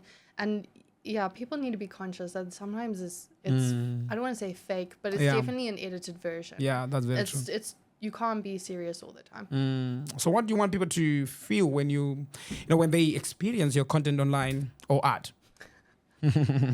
Well, besides happiness, I want them to question whether I'm actually all there in their head or not. Okay. They must be like, what is wrong with her that she's doing this? And I'm like, yeah, there's a lot. But as long as you are happy at the end of the day. I mean, each to their own interpretation. Maybe you find it happy and other people are like, why is she dancing in the bra? So being visible online can be tough sometimes, Have you ever felt like, being misunderstood?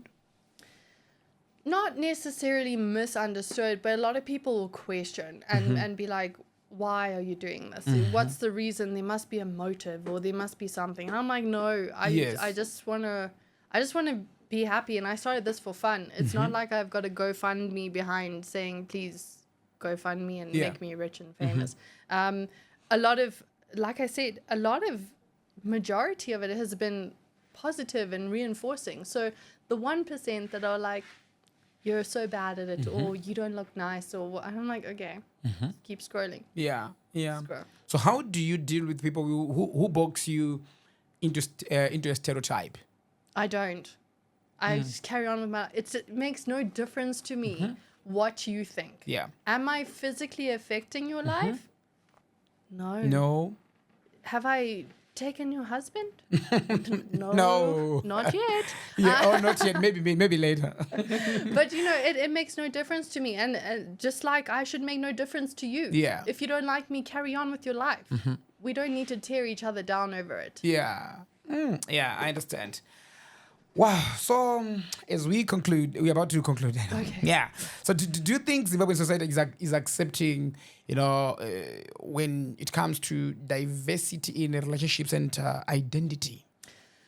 We were talking about this because I have a lady who has engaged in an interracial relationship, and she said that she went to a place, the Brahmin in Bardale, and she thought she was famous because everyone was looking at her. Oh yeah. And I think it's still taboo in this country to an extent, right? You cross borders and go overseas and it's the normal. Yes. So yeah, we're getting there. It's going to take a lot. Yeah. Like I said, our fathers are fighting fights still that we know nothing about. Exactly. So it's going to take some time. But yeah, we are getting there. We're slowly becoming a little bit more involved and like open about the matter. And I always say love is love. Yeah. You guys, you can't help who you love sometimes, right? It's just the way it is. So we are heading towards the right direction. Well done, Zimbabwe. Okay. Thank you so much for that. Thank you for clarifying that.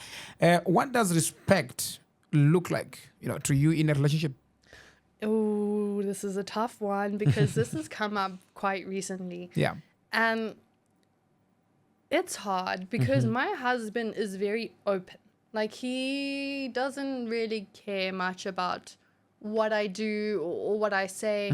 Whereas you ask other people and they're like, I would never allow you to do that if you were my wife. Yes. And I'm like, okay, explain it for me. I'm a very strong personality. So for me, when it comes to that kind of question, I'm like, well, how do you handle yourself and how do I filter myself? Because I think you have to put yourself in other people's shoes, right? In the Shona culture, your wife can't be wearing those outfits and showing herself. Yes. Whereas like in our culture, because I've never really had that kind of yes, no, do this, do that. I'm like, okay, well, I'll just do what I need to do and then carry on. And then it's come up and I'm like, oh, okay. So now I've had to kind of like look at what respect is and kind of, I've taken a new appreciation for it because in somebody's eyes, it comes off a little bit different. Yeah. I recently wore like we'll call it controversial shirt, and someone had said to me, well, if that was me, I would never allow you to wear that. And I was like, okay, well, now I have to like reconsider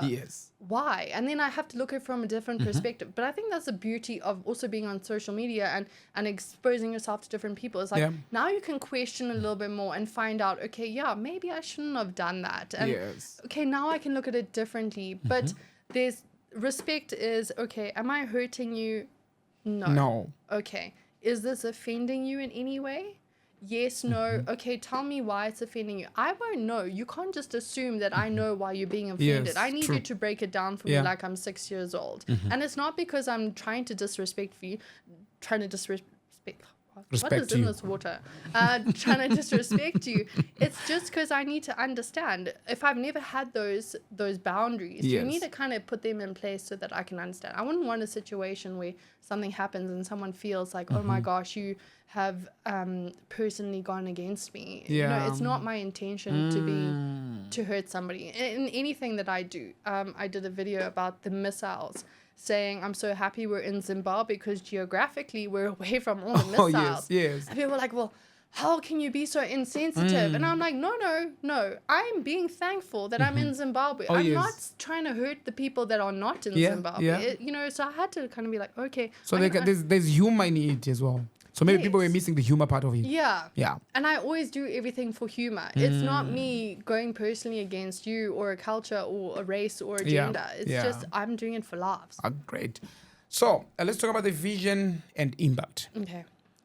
Do you feel like you have a responsibility to use your platform to bridge cultures? Yes, I definitely do. I mean, like I said earlier, I would love to be like some form of a Zimbabwean ambassador. Yeah. Because I think it's important. I think it's important bygones be bygones and we move forward together. Yes. And there needs to be a mediator sometimes between anything. Yes. Whether you're going through a divorce or Yes. you're having a meeting, there needs to be someone there the whole time to mediate and Yeah. say, let's circle back to what we're doing and what we're trying to achieve here, Yes, people. yes. And yeah, I think it's important. And I hope I can carry on and be some form of bridge given the opportunity that there is.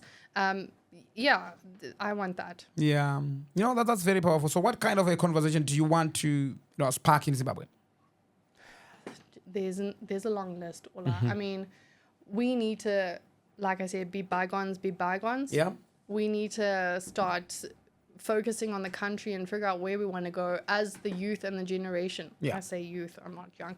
But as the generation, what are we leaving for our children? What do we want our children to because we're doing this for our children. It's not like we're doing it for ourselves. No, we're old. We're Chimbera. The time is gone now. But we need to find out what's going to benefit our kids and how best in the global scheme of things. What are we leaving for our kids? What are we equipping them with? What are we empowering them with? What values and morals are we putting there? That when they go out in the world, people are going to look and be like, damn, Zimbabwe's got it right. Yes. That's what I want to focus on. You said something really important there. You said, let bygones be bygones. Yeah. I really like that. You know what? Growing up, part of the history, even the older generation used to tell us that, the wise didn't allow us to walk in the, along the first street. That's the history. And people were like, sometimes you are inheriting grudges from what we were taught or what we were told about maybe what the wise were doing to the blacks during, pre-independence. Yes. You see. So when you hear that in your own way, when you hear that, what comes to your mind and how do you think people should just maybe... How can we heal from that? I think it starts with you and me, where we can talk about this and it's not an agenda of saying that we were right or you were wrong or whatever. It's something that happened. We have to acknowledge that. Let's prove now that that's over. We're not affected by that anymore. It's something that we need to talk about and be okay with. Yes.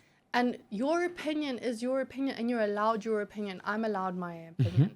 And I think just having that openness and being okay, okay, cool, you have your opinion. We're still good at the end of the day. We can still go and have a drink after this and no one's going to look at us funny. Very I true. think it's also what we say behind closed doors. It's very important for me to reiterate that because yes, like I said to you, racism for me is a cultural difference. It's not a color thing. Yeah.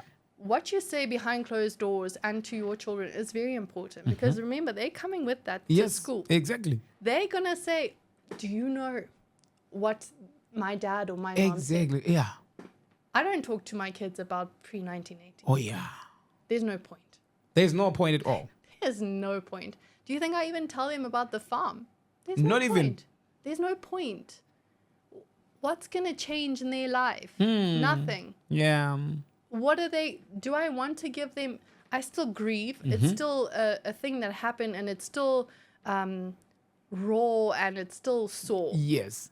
It feels like yesterday. It feels like it happened yesterday. Exactly. But there's no point me telling my children about it. They're gonna have preconceived resentment Yes. for nothing. It's now. This is where it starts. Where, hey, you want to go for a drink? No problem. I'm not gonna say to you, but remember that one time. Opening the old wounds. Why? Yes. So for me, just forget it, guys. You can talk about it, and it's something that happened because it will always have happened. It's not something you can't change. But what you say to the people around you and to the younger generation, that's very important. Yeah, that's very, very true. Thank you so much for, talking about that as well. Boldly. Most welcome. Yeah. So if we could change one thing about how Zimbabweans see each other, what would it be? I think that kind of goes back to what I've just said, right? Oh, yeah. Let's you close your eyes and you look at me and we talk. We're human. I wouldn't have known that you were 34. I wouldn't have known if you've come from before land invasions or after land invasions. Just talk. Just be open. A normal conversation. Just not, and it's not like Murungu or what, I'm still a person at the end of the day, guys. But these days, the term Murungu these days, Have you ever heard of Mbinga? Binga as in No, not the Binga, not the location, not that area. No, Mbinga as in MB. No. Binga is like BA. Yeah. Like, but Mbinga, it refers to these wealthy guys. Yeah. Guys with money. Have you ever heard of Sewignell? So Wicknell has just followed me on Instagram. Oh yeah. Oh, he followed you? He followed me. I think, yeah, guys. Yeah. I was like, I've never been more happier besides when I had my children than when Sir Wicknell followed me. Yes. I was like, oh my gosh. Oh. And you know what? I really appreciate him and I really I'm inspired by him because he gives. Yes. And I'm like, I want to be that level. Not even richness, but I just want to be able to help people. To help people. Like what he's doing. Yeah, and I look at it and I'm like, man, I want to be like you when I grow up. Wow. And I messaged him and I was like, tell me what the secret is. How do I become like you? Did he respond? He responded with, hi, how are you? Only. Jayde. The chete. So we know what Magango the chete. Jayde, over levels. Yeah. Okay, now I know he's watching. What is it that you want to tell him? I just want to know how to be like you. I want your wisdom, your advice. I want to be there like you where I'm helping people. I just want to be that.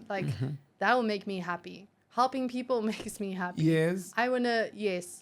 Just tell me how to help the government by giving him 10 vehicles. Yes. I want to be the same, Yeah. Holistic with the helping people. Yeah. Oh yeah.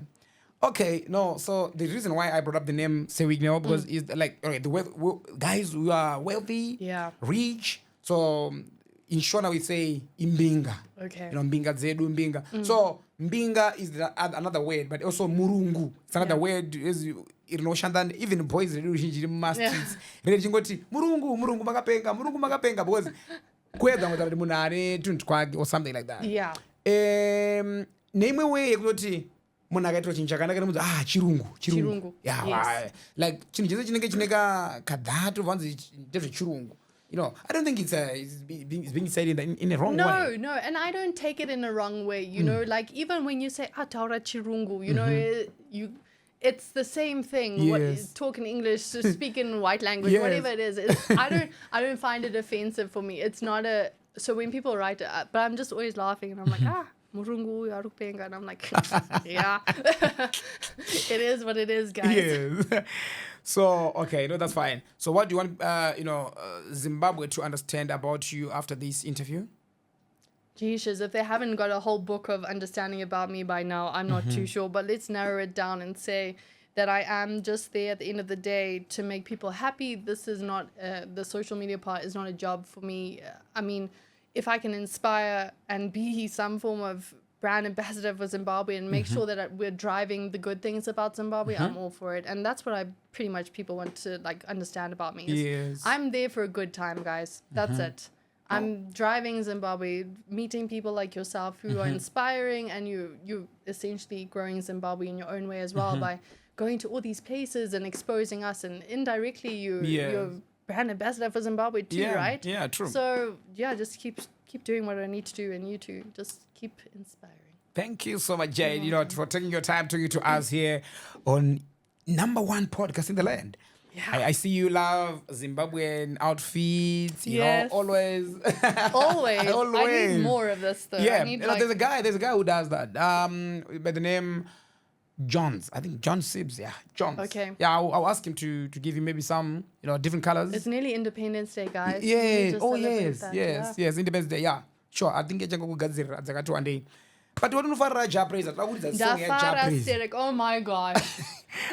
Wafara. Wanagirwa. Moyo wangu wafara na asini Jah Prayzah. Hey. But definitely after this show, I'm going to call Jah Prayzah. I want you to talk to Jah Prayzah. Maybe this way. I'm sure he's. Let's just do it, maybe. No pressure. Yes, maybe. Let's send out good vibes.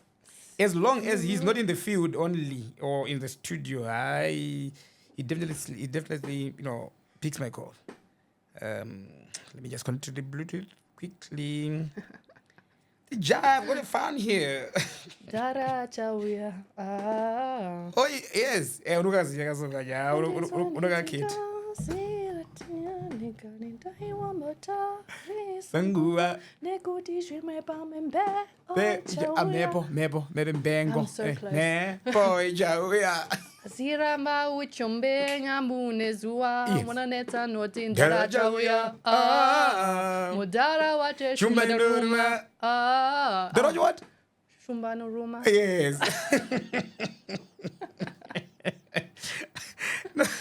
You got it right. You're gonna make me blush. Yeah. No, that's fine. Try to move in zero banana. Okay, let's do this. Let's do this. gosh. Let's do this. Jah Prayzah. And your team's just looking like, it's another day at the Ola show. Mukama Jah, what's up? What do you say? Ndiripo, my bro. Ndribo long time, bro. Long time when I was from there. No, Ndribo. That Ndribo podcast na Jayde. I know who follow and she likes your music. So tell about your movie that you're shooting, you're working on something.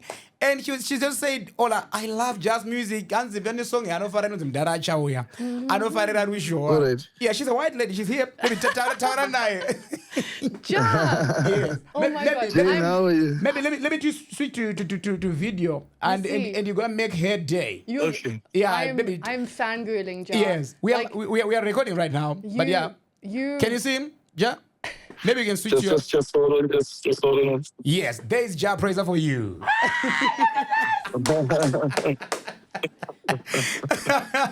Oh my gosh. If you weren't married, I'd marry you. She can't breathe, my guy. Can't you see that? So How are you exciting. doing? I'm fine. How are you? I'm doing great. You reposted my video, the one I did when I was dancing in the car with that Brit, and I was like, I've reached Oh, fame, yeah, guys. I remember that. Yeah, he remembers it. Exactly. You see? Oh my God, I'm literally shaking. This is so exciting. Okay, let's act cool. Wow. How are you? What are you Thank up you to? so much. Thanks for all the love and support. I appreciate it. Oh, I appreciate you, and I hope one day we can meet because I promise you, I can't sing, but I'll be a good Definitely. backup dancer. I'm sure Ola will make that happen. Yeah, I'm Definitely. all for it. Maybe after this show, we can arrange a date. We're going to do Zabani Madzoga around. Then I can come through. Not a problem. Lunch together at Anytime. the studio. Oh, thanks for taking this call. Anytime. You have made my day. This is almost better than when my kids were born. And you know what, Jah? And the story is interesting. Yeah, dudes.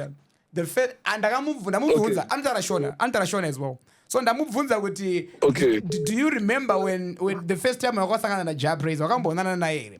So anditanzi some like 20 what? It's like 2016. I would say. 2016, 2017 thereabout. So atakasangana naye pa HICC baby. And maybe you can tell him the story. Wow. Yeah, so I went to Stars with friends that I know you know. And you were there, and I think we met like in passing, but I was just like carrying on with the music, and I was like, damn, if I had known then what I know now, I would have grabbed you and be like, Jah, we're gonna be best friends, okay? But that was many years ago.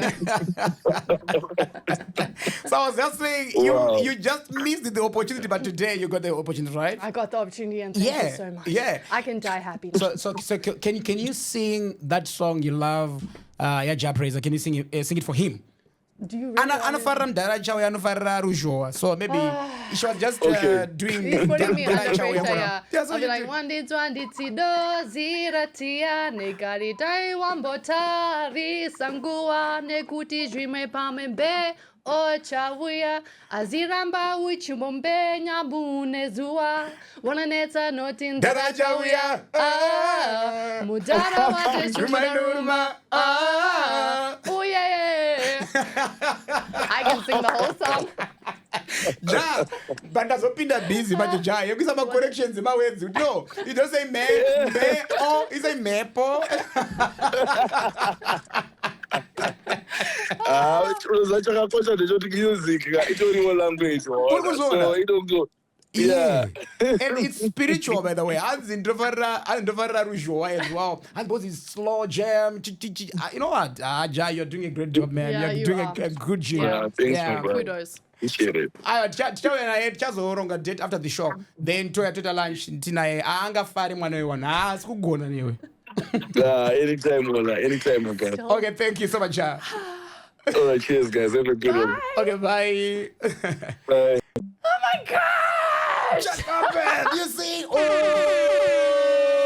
What is I've just met today. I've just met. Look, I'm sweating. Like, Oh, I see. For I'm real. so That's Jah excited. Prayzah for you, man. what a nice guy. Ooh. Come on. He's very nice. Maybe, yeah. Like I said, you even suggested lunch. So let's do lunch. But let's do lunch. When are you free? For Jah, you need time. I'll tell my work I'm sick. Oh, that's it. No, that's fine. So, Jayde, thank you so much for Thanks coming. for having me. I really appreciate you coming here and hope to see you soon. You will. You definitely see me soon. Yeah. Especially if Jah Prayzah is coming to lunch. Yes. I'll be out. Now I know where you are. Yes. You must be careful. Okay, anytime you might pop up. Yeah, I'll be like, hey. What's up? How far? Hi. So, I'm by some fans in Shona. Apana Rutaura, but together. It's just, I don't have like a saying, guys, but ma Zimbabwe, dafara nasi, moyo yangu afara. Meeting Ola has made me so happy as well. And I just want to say, guys, just keep being you. And thank you for the positivity and the reinforcement. And yeah, much love. Thank you so much. Thank you so much to all our viewers. My name is DJ Ola7. I hope you enjoyed this interview. Hope to give you more soon as well. Guys, I'm tired now. We're using so much energy. Passion energy. I can't do one day. But anyways, we'll be back again next time. Stay tuned. Bye.